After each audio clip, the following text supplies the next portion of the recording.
Welcome to It's All Your Fault on True Story FM, the one and only podcast dedicated to helping you identify and deal with the most challenging human interactions, those involving someone who may have a high conflict personality. I'm Megan Hunter, and I'm here with my co-host, Bill Eddy. Hi, everybody.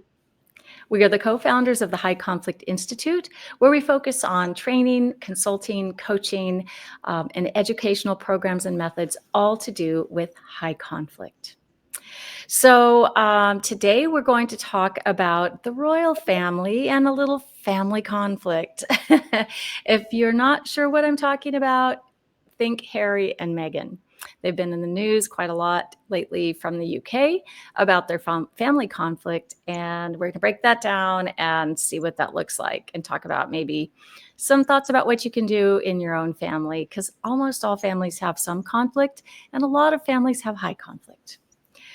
All right, Bill. So before we get into that, how have you been and what have you been up to and where have you been? Wow, it's hard to keep track. I just finished 2 days of seminars with mental health professionals in Toronto. Fortunately, that was by Zoom, so I didn't have to fly back and forth. But really good folks, covered a lot of topics, and our new ways for families method, our counseling method, our mediation method, our new ways for work method. So it was really good. We're reaching out more to counselors with this, and so many counselors say they don't really get the conflict part of personality disorders in their trainings and in the regular work, and yet it's a big part of what they're facing. So people appreciate our information. So that's the last 2 days. Before that, a week ago, I did an all-day training in Pennsylvania, also by Zoom, also mental health professional, about 100 of them, on bullying. And the topic of bullying is just popping up everywhere these days. Shocking. Yeah. So I must say, I've been working really hard. I got a lot of consultations, other presentations, all of that. But the next couple of weeks, I'm going to be in Portugal. Purely nice. without my laptop. So this will balance things out, and then it'll be crazy when I get back, really busy again. Yeah, I think that's how we roll, isn't it, Bill? Always. So how about you? You've been pretty busy. Yeah. Today I did a training virtual for the Vermont Association for Justice, which was just 1 hour. So that was fun and easy. And yesterday I was at Disneyland. So here's the funny thing is, we travel all over and do a lot of training. And of course, you, our listeners that have been to our trainings, you know how far and wide we go. But I'd never been to Disneyland, and I hadn't looked at the calendar ahead of, to really see where I was going. So I just knew I was going to a hotel, and guess what? It was at Disneyland. So that was really nice. And I trained the Professional Fiduciary Association of California as their keynote speaker. So it was fun. It was a very happy, fun crowd. So they said that, this was very helpful information for them. So it's same here, very busy. And in a couple of days, I take off for Australia. So I'll be there working and training while you're off in Portugal. But we'll both be out of the country at the same time. Is that allowed? I don't know. I'm not sure. We're going to find out, I guess. So that'll be exciting. I'll be training some educational institutions because they're having a hard time keeping principals, retaining principals and teachers. And it seems to be kind of a nationwide thing, or at least in a lot of parts of Australia. Also training, there's a third school and some ombudsmen. What else? Oh, JobLink. I'll be doing some employment training too. So pretty excited about that. And then you and I will see each other in New Orleans in a couple of weeks, or 3 weeks, I guess, for the International AFCC conference where we're both speaking. That's right. Day after I get back from Portugal. So yeah. Fun. Oh, day after. Exactly. Well, no, there's a day in between. I get back, there's a day off, and then I head to New Orleans. So we'll be good to see you in person again. I know. really weeks cool. at least. Exactly. Okay, well, let's talk conflict. And this kind of ties into what you were just saying about therapists and counselors that, they aren't necessarily trained on doing handling conflict and understanding high conflict and knowing how to help their clients best with high conflict cases. So we'll and clients, I guess. So we'll talk about some of that. But first of all, let's talk about the royal family. It's been in the news for several years now, from the beginning of when Harry and Meghan were engaged. Everybody falls in love with the royals and the wedding and all the pomp and circumstance. And, I remember staying up kind of late, maybe most of the night, watching when Prince Charles and Diana were married. It was just such a big deal, even though I wasn't from the UK. But I think collectively worldwide, we were in love with the idea, right? And then when Harry and Meghan married, I don't know that it was as widely watched, but I think everyone wished the best for them. But it wasn't long before there was conflict and kind of the series of events that they made the announcement that they were stepping back from the royal family and being, I guess, royals. And if you're from the UK, forgive us for maybe not getting this quite right, all the way we're describing it. But if we're looking at it from a perspective of, just kind of on its face, what happened, they stepped back and they moved to the United States. Kind of threw a wrinkle, I think, into the royal family. There were accusations by Meghan that of racism within the royal family, and that might have been a part of why they moved to the U.S. and broke away from the family. Then fast forward, we saw that there was a Netflix documentary on them. Then Harry released the book called Spare. And he felt like a spare. I haven't read the book, but I've read a lot about it. And kind of that, proverbial redheaded stepchild, so to speak. So in that book, it was kind of his memoir. He revealed a lot of family secrets.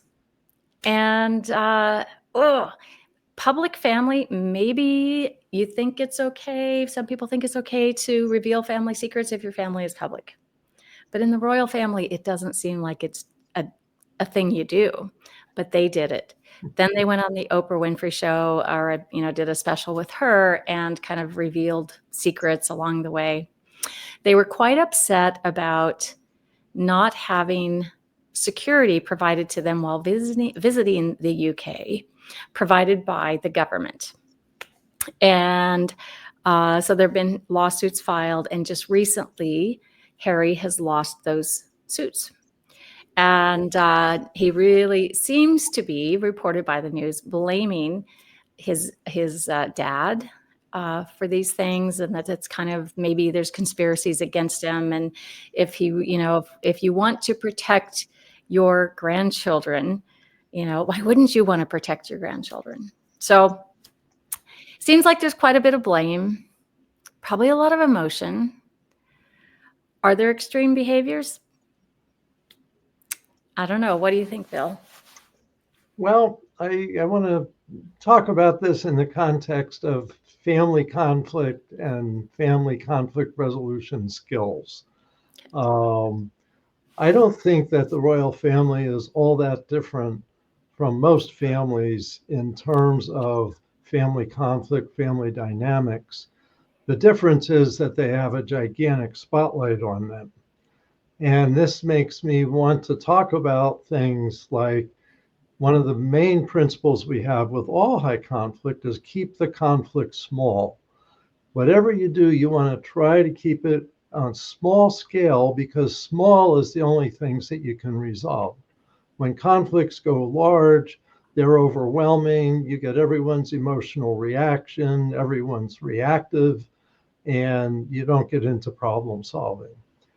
And in keeping with what you're saying, we take a no blame, no shame approach to high conflict people and high conflict personalities. And we talk about personality disorders, all of that, to look at what would help people.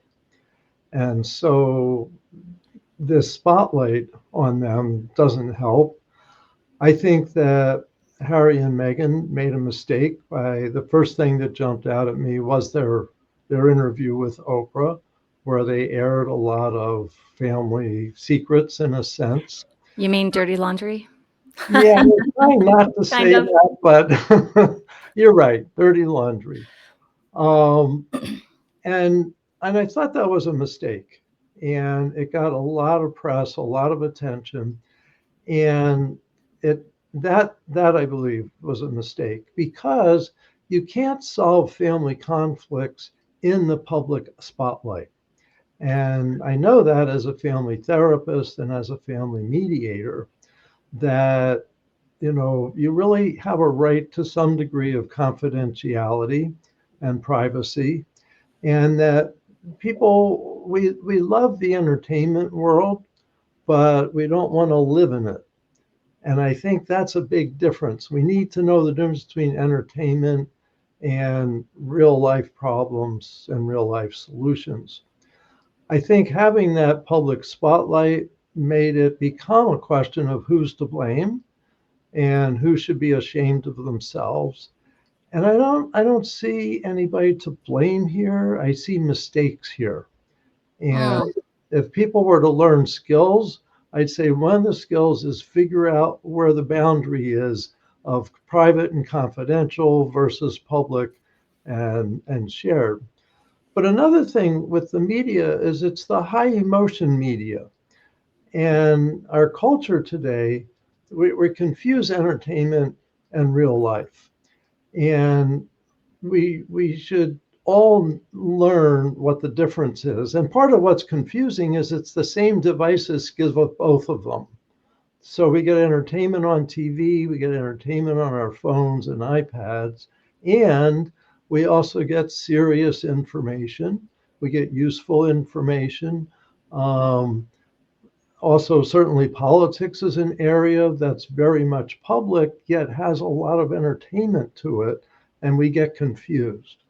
And I think this is a case where we get confused. I have a lot of empathy for Harry and Meghan.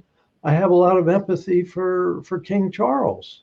I don't think he was really eager to be in this position. He probably would have been happy for his mother to live to 120. And I think the world would have been happy. She was a perfect queen. She was exactly where she needed to be, and the world was a happier place with her there. So I have empathy for him, and empathy for Camilla, and empathy for William and Yeah. for Kate. They all are caught up in this public eye, which distorts their lives. And I understand Meghan and Harry left a lot because of the media and the media circus around them, which was sad. But I would recommend that if people really want to reconcile, want to have everyone get along together, they need to do it behind closed doors with some confidentiality and some respect for each other. Right now, it's hard to respect each other when the whole world is talking about you.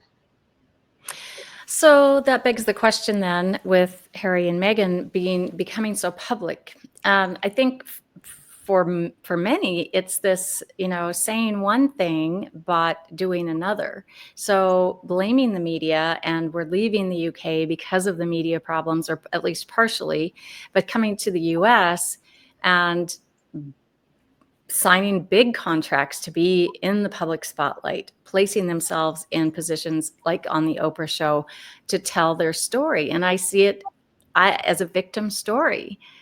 How can it not be a victim story if you don't have the other side represented? Well, the other side in this case, they don't do sit downs with Oprah. So how can they tell their side? Yeah. Well, I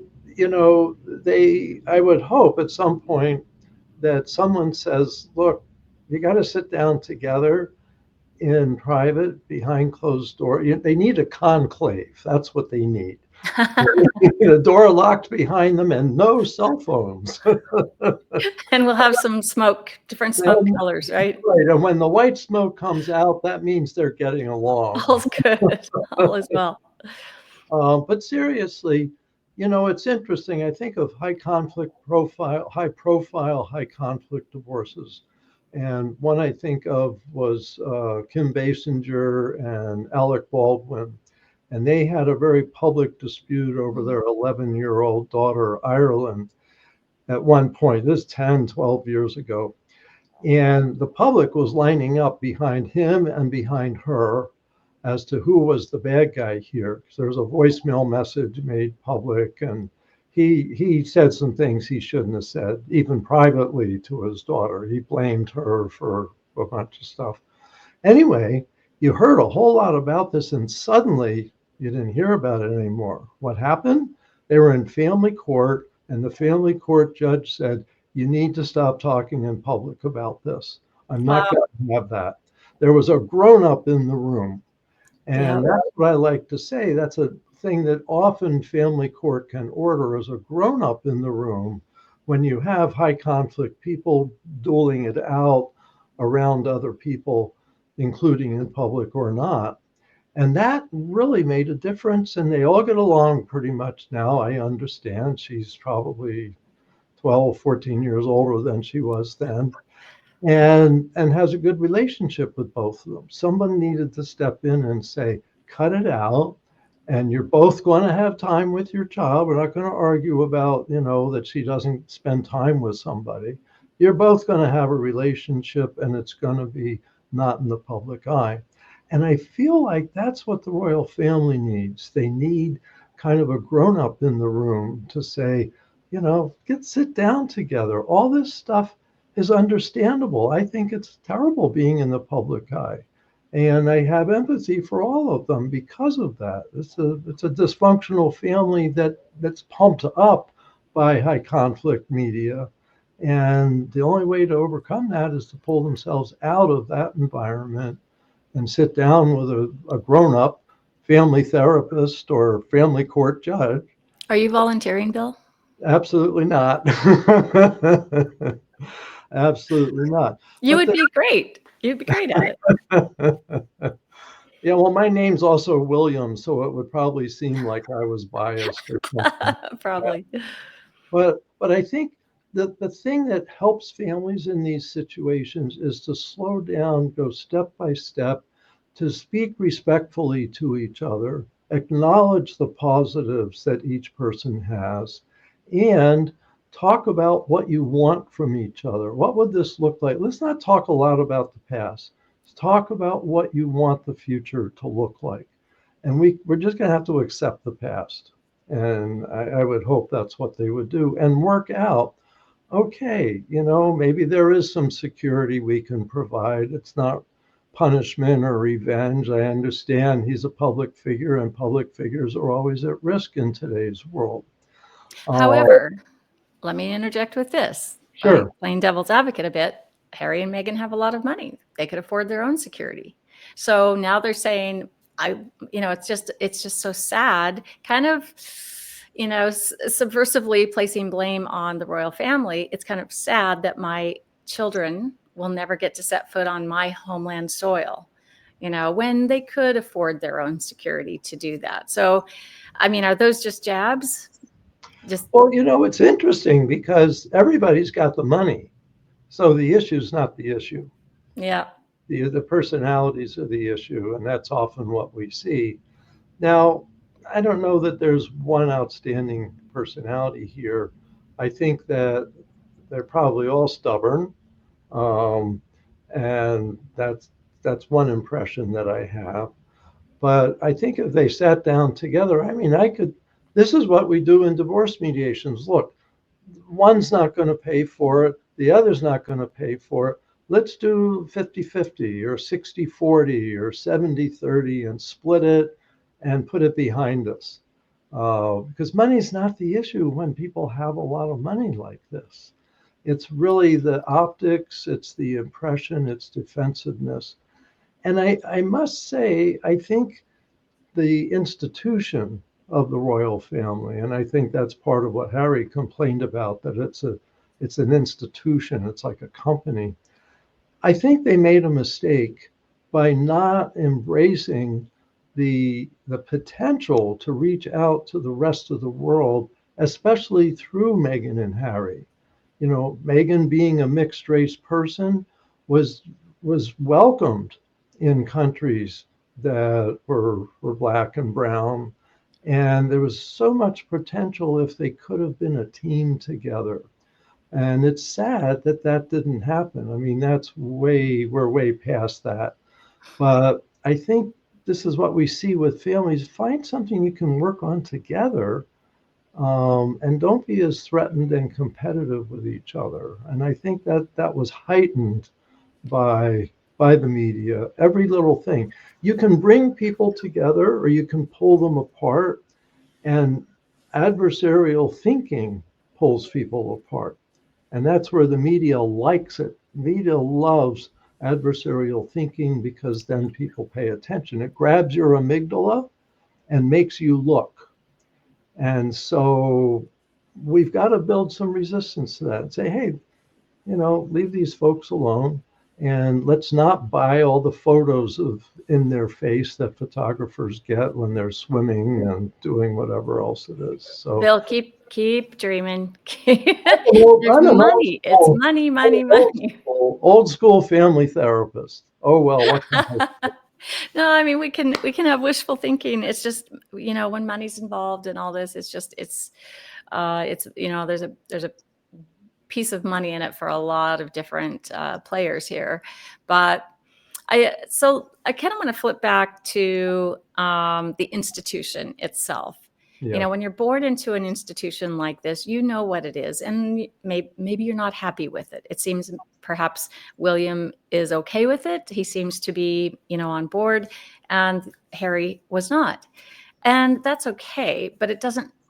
I guess the question is this happens in a lot of families. There's maybe the old school way that a family's done things, and the next generation doesn't do them the same way.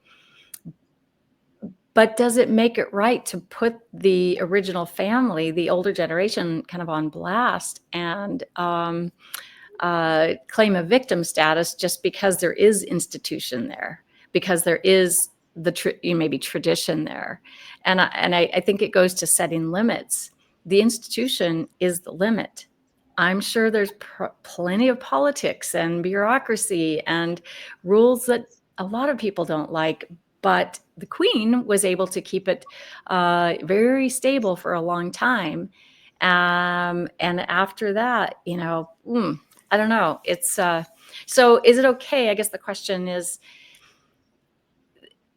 that tradition. It seems that maybe Harry and Meghan are dissatisfied with that and sort of want to blow that apart and have the royal family be more like them. I mean, I'm speculating here, but I don't know that that's okay. Yeah. Well, I think part of the problem, and we see this with family businesses going through transition from one generation to the next. Like you're seeing this with the Murdoch family, the public, and speaking of England, the Murdoch family, England and U.S., the international aspects there, but passing from one generation to the next, and it's not unusual where you have a son or daughter that seems like they're in line to become the next king or queen. And in case of William, he is in line to become the next king, and a brother who's not. And so we're in this huge transition, I think, in humanity, really, between structures that are top down and structures that are more equal. And what we're learning, and especially America's based on this, is everyone gets a chance. We're equal. Everyone can grow and thrive and succeed and such like that.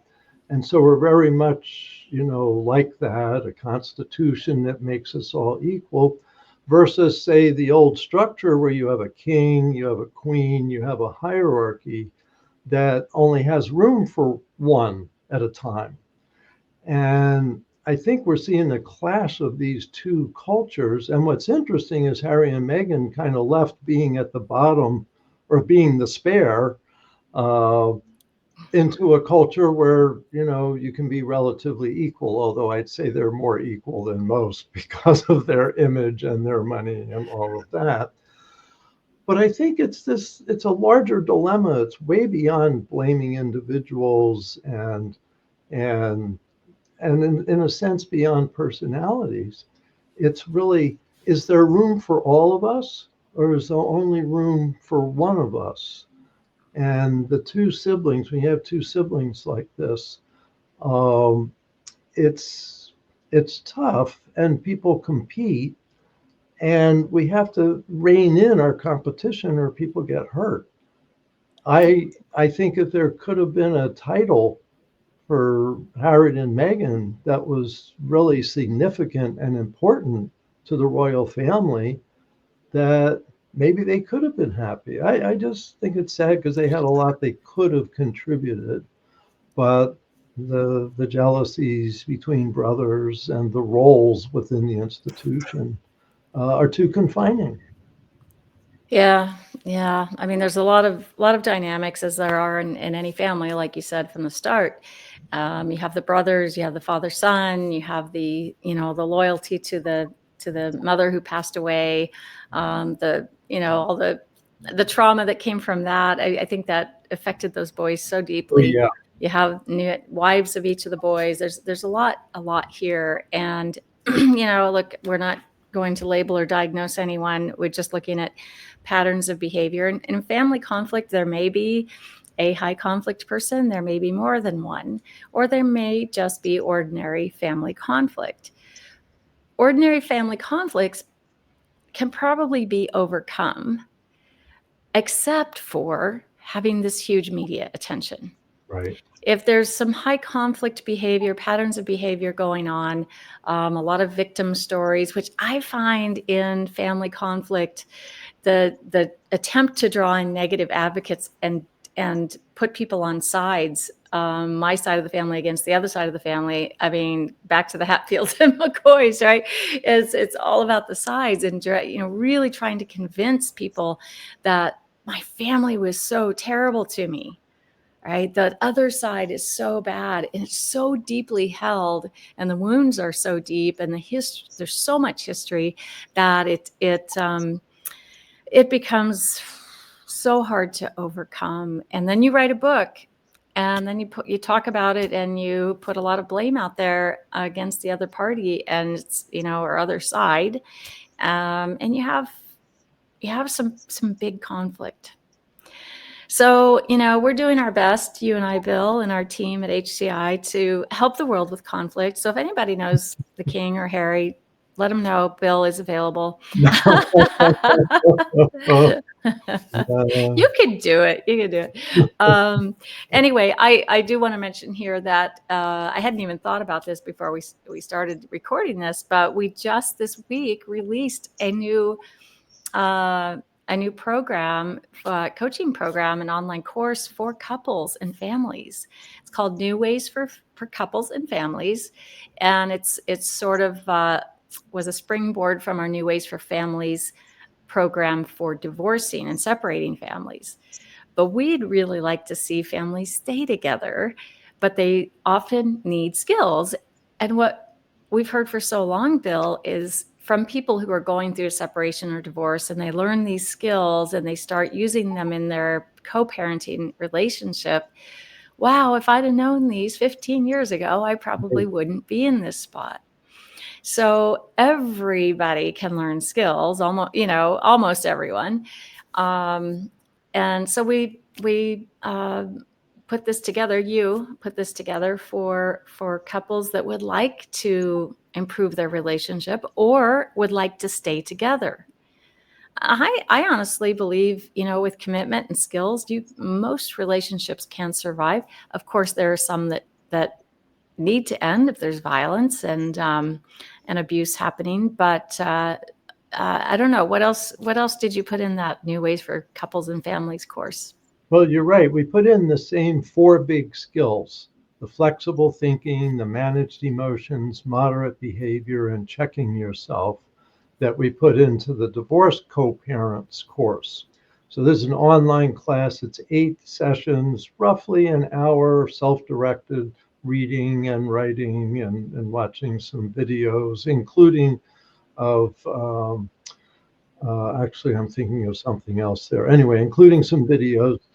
And the the benefit of this is for a lot of people. So if a couple is together, maybe they're a young couple going, we want to make this work. What are some skills, basic skills we need? We call those the four big skills for life: flexible thinking, managed emotion, moderate behavior, and checking yourself. And why not learn them early on in a relationship? Also, parents who are doing pretty well together but may have some difficult kids. Maybe there's a child with a behavior problem, maybe a medical problem. So, how you can work together on their behalf. And we get, I get a lot of consultations from individuals still married and want to stay married. The other person's not going to get skills, but they want some skills that will help them and maybe, spill over to the other person. And so this, a lot of times one person makes a change, it can actually shift the whole couple dynamic. And of course, One way or the other. yes, depending on what the Okay. change is. But one of the things that I think the skills help people have equal relationships, more or less. And, people talk about emotional intelligence, and emotional intelligence helps you have equal relationships. And I think the problem in a lot of families, and including what we're talking about with the royal family, is struggling with, are we going to have equal relationships, or are we going to have top down relationships? And frankly, the equal relationships are happier. I've worked with many, many couples over the years as a therapist, lawyer, and mediator. And the happiest couples are people that approach each other as equals. And you get relatively equal respect. You have different things you're good at and fitting them together. Where families run into a lot of trouble is there's someone that really wants to be on top. And that's often the high conflict person. They like dominating. And no one likes being dominated, neither high conflict people or ordinary people. And so I think what you see and what I worry about in this situation is the structure of the royal family is trying to squeeze them into a domineering top-down framework, and that people at the bottom of that try to get away and try to get out. And that's exactly what Harry and Meghan have done. If they could work out some ways, let's overcome the structure and have some equal caring, respecting relationships.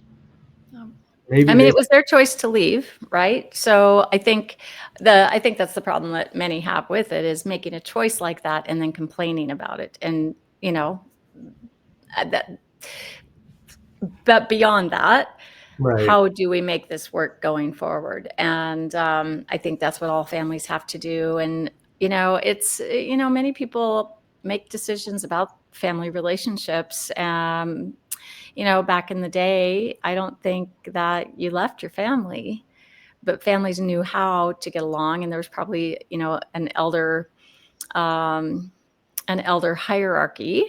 Speaking of hierarchies, that did kind of try to keep the peace, and there was a lot of setting limits as well. And now, at least in Western cultures, that's pretty much a thing of the past. And I wish some of that could come back. I think we need a lot of that, but I do see many families, many individuals making decisions about what type of relationship or having a relationship at all with their family. So it would, I think it's worth giving skills a try. When you have high conflict involved in a family, it's going to be more challenging, and you have to be more cautious. I think maybe the biggest skill here is empathy, attention, and respect. We have ear statements.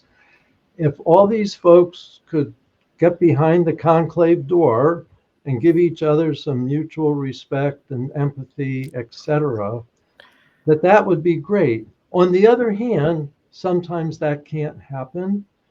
And while I would wish that for Meghan and Harry and the whole royal family, that we would stop hearing about them and they would talk to each other instead, Yeah. The other alternative is get on with your life. Stop complaining. Right. Like you said, they've got money for security. I'm sure they need security, but I'm sure they can afford it wherever they go in the world. And it's like, get on with your life, do good things, and Yeah. stop complaining. There's a point at which, I tell a lot of people dealing with a high conflict co-parent or spouse or divorcing spouse, I say, fight hard for 2 years so that it really gets figured out and you get the best possible court orders, agreements, etc. And then, cut bait and move forward. Um, that's that's part of the problem here, I think, is it's hard for people to move forward. But Yeah. that's what I would recommend. If they asked me, I would say, give it your best shot behind closed doors. And if you don't have progress within a short period of time, you've spent enough years on this, get on with your lives. And they're likable people. Harry and Meghan, I watched that six episode thing. They're in their home and they're talking to each other and all of that. You watched that, Bill? I am shocked. Yeah, that was a year ago. Um, it's very few things that I end up watching, but I was persuaded to watch that series by somebody else. Okay. All right. You get a pass. Yeah. I think another big aspect in family reunification is forgiveness and just letting the past go. In families, that is one of the hardest things to do because you have so much history, and often siblings are very hard on each other and know how to go for the jugular, and then you get other spouses involved, and it can be really, really tricky and challenging. But forgiveness, using a lot of ear, just having conversations and giving eye contact can go a long way. But it comes down to making decisions. And then Mhm. if you have someone with a high conflict personality involved, you're going to have to use the skills if you're going to be in that relationship with the person. So that's a must. Mhm. Not even debatable. So anyway, well, thank you, Bill, and thank you, listeners. We so appreciate you, and we love going around the U.S. and around the world and hearing from people that come up to us at our trainings and say, "I listen to your podcast every week, and I look forward to it." And we're just blown away because we're just Bill and Megan, but Just we chatting. love. We're just chatting, and we love to chat, and we love to talk about this, and we love to help people. So we're very grateful that all of you are listening to us. So until we come back from our brief hiatus, we hope you all have a nice 2 or 3 weeks, and we'll be off to Portugal and Australia. And when we both come back to the US, we'll get to recording more episodes. Until then, if you have questions, you know where to send them. Podcast at highconflictinstitute.com or highconflictinstitute.com/podcast. So until we see you again or you hear from us again, try to keep the conflict small, be kind to yourself and others while we all try to find the missing piece.